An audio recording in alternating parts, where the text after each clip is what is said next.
Hello, and welcome back to Damn it! Where the demon lurks? Yes, we got there. I know what I'm doing. Shut up. It's been a minute. I think it's been more than a minute. Uh, that's fine. Uh, I'm excited because game fun, and Kabu is so cute. He's so cute, guys. Like, okay. Sorry, just moving things for the setup. Yes. I don't know. I don't remember the voices I did for any of the characters, so we're just gonna kind of wing it this time. I think. Don't worry about it. You close your eyes and slowly you drift off to sleep.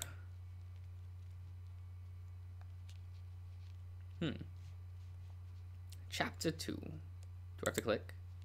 Okay. In the Demon Lord's office, Vendrake sits behind his desk while swirling his coffee mug, which reads, Number 1 Boss. Another successful day at work complete, having just approved another upgrade to the security forces around the underworld. He swivels his chair around to observe the 2 golden statues that have been recently erected in his honor. Ever since taking on the mantle of Demon Lord, the Potbelly Demon has made a ritual of taking some time to admire his gifts to himself for a job well done. The statue to Vendrake's left is of himself standing proudly, keeping vigil. Yes, vigil as the eternal protector of Vendrake's. The eternal protector Vendrake sees within himself. And to his right, a statue of Kabu's father. Vendrake puffs out his chest while looking upon his former master's effigy.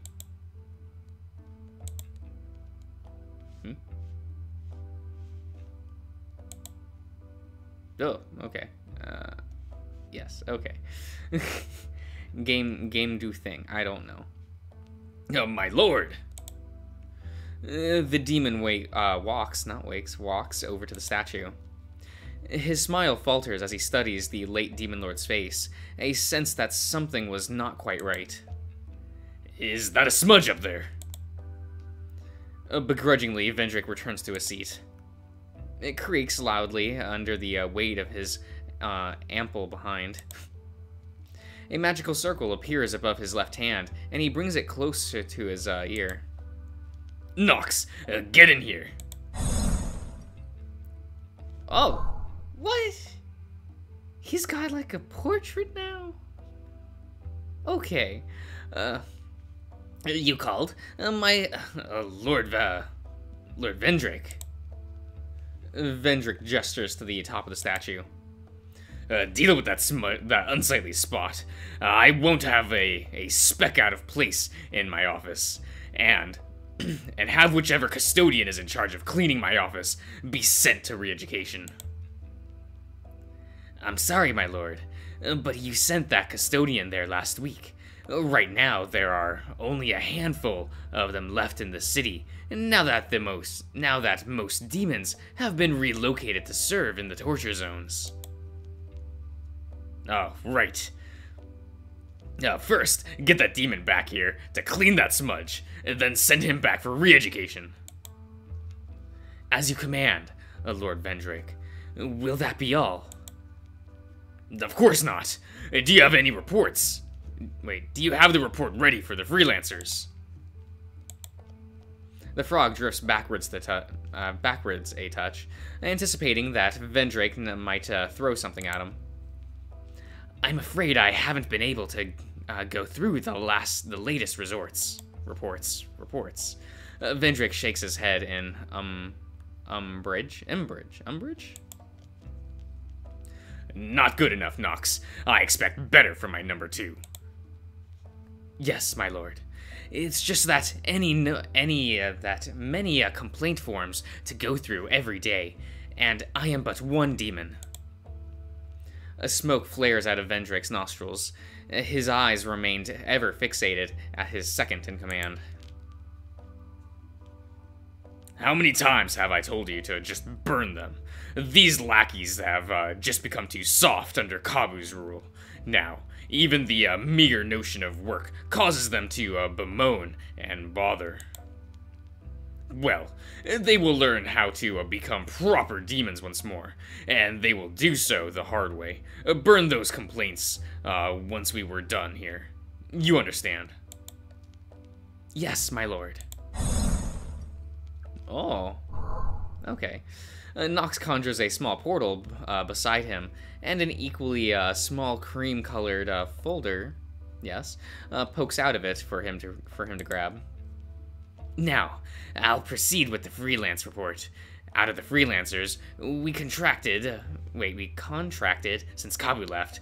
Each and every one of them has filed a report in return. Vendrick bites on his cigar impatiently. Those freelancers better not be slacking off just because they're on Earth. It's been months since they've been sent up there. If I hear another failed report...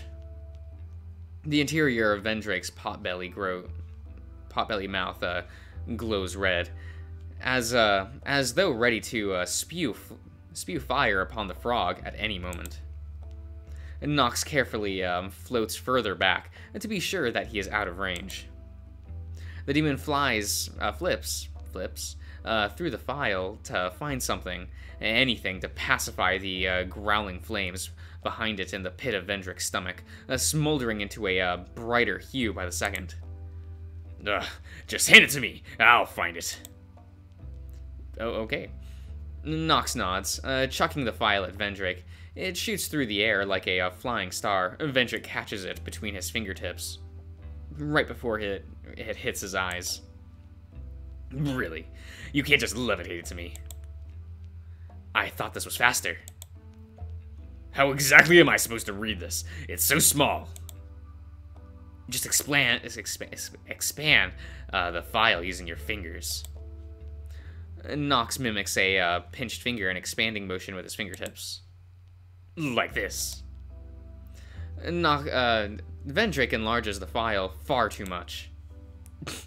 The document expands, hitting Nox's floating hand.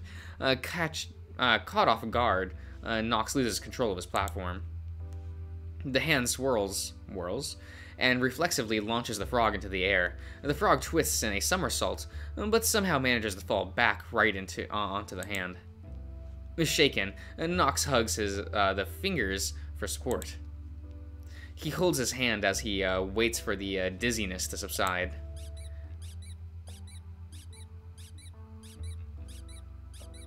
Okay. Vendrick continues to pinch midair, the file lengthening and shrinking in turn as Nox is poked in the face repeatedly.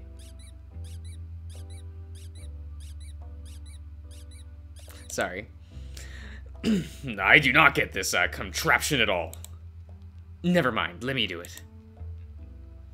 Nox pinches the overly large folder file, and it shrinks down to a far more manageable size.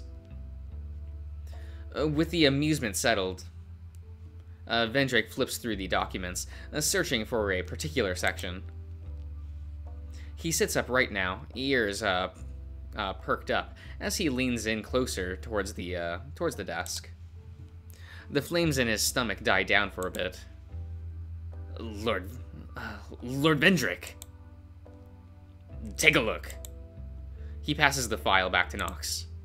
Nox's eyes quickly scan through the document with a cold chill grips his heart, a sensation so alien to him that he just sits stunned at the details of the report.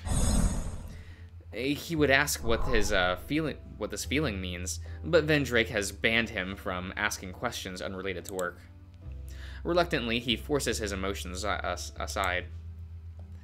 They found someone matching his picture in one of the red zones. They are waiting for your orders to attack. Vendrick's expression twists into a wrathful grimace. I know that's where he would think of hiding, and you were against it when I suggested we send someone there. It's just, no demons are supposed to go to such places. We could not risk one of our employees' lives.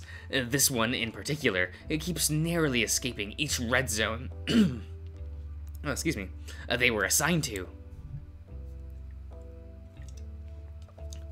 And it will be glad to give its life in service to the Demon Lord. That is the duty of every demon, and they should want for naught else. If it wasn't for the 100 other risk assessment documents just to get one freelancer out there, I would have sent more to the red zone, so you know. All the paperwork I had to do. What did you say? Nothing, Lord Vendrick. Order the freelancer to finish the job. I expect Kabu's head to be on my desk in 24 hours. As you wish, Lord Vendrick.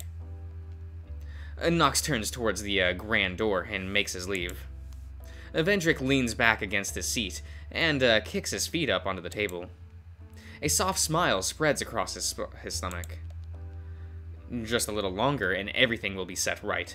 Just a little longer and he will have fulfilled his purpose. If this goes as planned, I wonder how I should celebrate my success. I could always use another self-portrait, or perhaps... Nox floats through the demon city. He abstained from using a portal so he could have some time to himself. The city smells unfamiliar to the demon. Gone are the greasy smells of the food vendors, or the warm, spicy scent of different demons walking side by side. Now, nothing lingers in the air. As he floats along the empty streets, he notices a six-legged demon walking through, sucking up the dust that has accumulated. The demon wheezes before leaning against the wall, clouds of dust escaping their lips as they try to catch it in their hands. They gag at the sight of the dust, but reluctantly attempt to suck it up into their already engorged. Yes. The Tachikaze keyword. I miss keywords in Vanguard, you guys. Like, I'm really hoping after this Link Joker, like, recreation for clan collections, the next two after that will be G-era support, and they bring back the keywords for all of the, like, we get a new, like, Yasuye from Urakumo, and, like, the support is Shadow Stitch. Like, I would like that. I don't know about you. Mainly, I just want a new Sherrod with some darkness skills, and for, like, specifically a retrain of, like, Sherrod, the one who proceeds towards daybreak. You know the one. Like, because I liked his ability to, like, turn the soul into, like, an extra hand, where once you stride, you can, like, swap a card in hand with a card in soul. It's, I like that. I like that a lot. Who knows how long it would take to clean up the whole city. He carries on while observing the empty shops as he passes by, most either empty within or boarded up. Nox's mind wanders to the memories of how the city used to be bustling with demonic life. Before that, it used to be just a lush plain of endless meadows, a utopia of sorts that beckoned for inhabitants to populate it. Only the Demon Lord and their generals reside here then. That is before they decide to open it up to all the other demons. And then, development began as the many creatures of the dark created a place of respite for themselves, a change of pace for the unending maelstrom of anguish. Nox reminisced about how he would overlook the toil of the demons in the early days, recognizing the diverse architecture of the buildings that came from the mortal realm. It was amusing to see and still continue to be food for thought for the amphibian. What's significance is there in the architectural aesthetic of mortals? Do the demons perhaps envy the living for for their mortality? Do they simply wish to mimic their ways to find an answer? Maybe they just did all of this for fun. As a general, he takes his role of caring for the demon underlings very seriously, and it is becoming harder to juggle all his roles. Vendrick has forced many businesses to close, especially if he deemed them unnecessary to the process of gathering soul energy. "We are trimming the fat for process," was what Vendrick said. Ironically, the old demon grew fatter while he tried to aggressively reduce the redundancy within the company. Nox grows tired of the silence and reopens the report from the freelancer while floating on ahead. His eyes trace the letter on the page, deliberating if there are further meanings than what was written. A pang emanates from his stomach. "Is it time for lunch? I wonder if that diner is open." The diner, a personal favorite location for the frog. It's the only place that serves the triple cheese bugs and flies sandwich that he likes. He recalls Kabu's face when he ordered the ex-demon lord's half of his sandwich one time. Kabu struggled to hold back the contents of his stomach as he forced the sandwich down. Nox never understood why he did what he did then. Whether he arrives at the diner, when he arrives at the diner, the owner, a short blue imp, is hanging up a sign. "Closed until further notice." The crestfallen imp rests his hand against the door before Nox decides to break the silence. "You're closed?" "Oh, General Nox, I didn't notice you were there." The demon jumps and whirls back, flashing a smile at his superior. "Were you summoned?" "Yeah, I got my papers today. My business has been marked as redundant. I'm tired getting I tried getting a contract to keep my shop going. You know, I told them I could help feed the work demons, but it got rejected. The reason was they've already commissioned enough shops for the job. They picked Vendrick's two favorite eateries. Figures. It sucks ass. But don't tell him I said that." "I won't." "What's going to happen to the sandwiches then?" "I'm sorry, General Nox. I don't know what to tell you. Unless they loosen up on this never-ending crunch, there will be no sandwiches from me. But here." The demon hands a piece of paper for the frog, the size of it small enough to fit in Nox's hand perfectly. He wonders the possible lengths the imp went to write down. "I meant to give it to you when I saw you. It's the recipe for your favorite sandwich. Maybe you can make it when you have time." "It's my thanks for helping me start up my business in the first place." "Think nothing of it. I was just doing my duty, to look out for all the demons." Nox glances at the paper in his webbed hand. He doesn't bother with opening it. Somehow, the premise of making his own sandwich is not what's bothering him. "Thank you for this, but it just won't be the same." The demon just nods slowly. "I'd advise against looking for another place to eat around here. They're all probably busy trying to meet the demands of the workforce on the torture floors." He walks towards the elevator hub. After a few steps, he stops and glances back. He looks on with misty eyes before finally turning forward and walking off into the distance.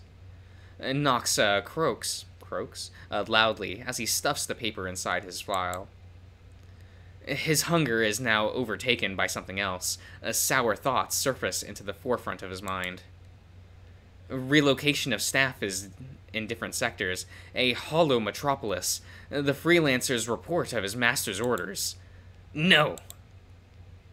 He slaps himself for even once doubting his duties to the Demon Lord.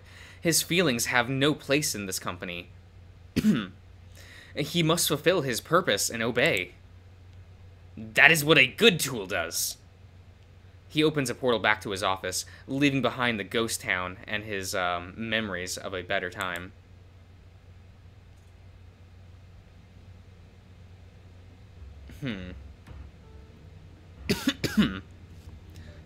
Excuse me.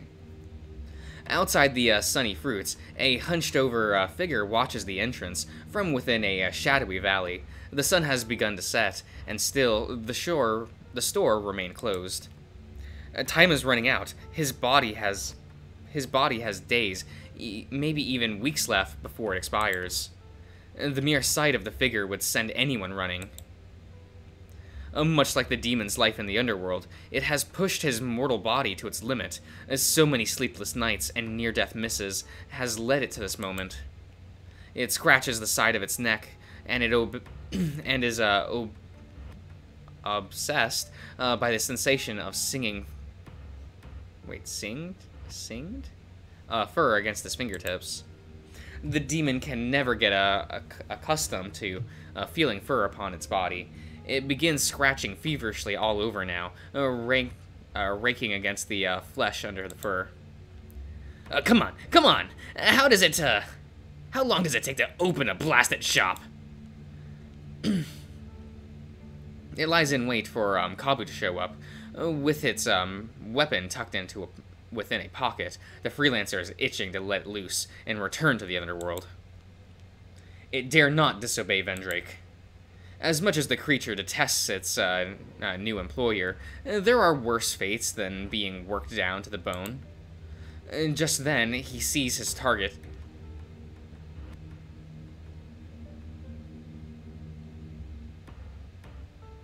Okay.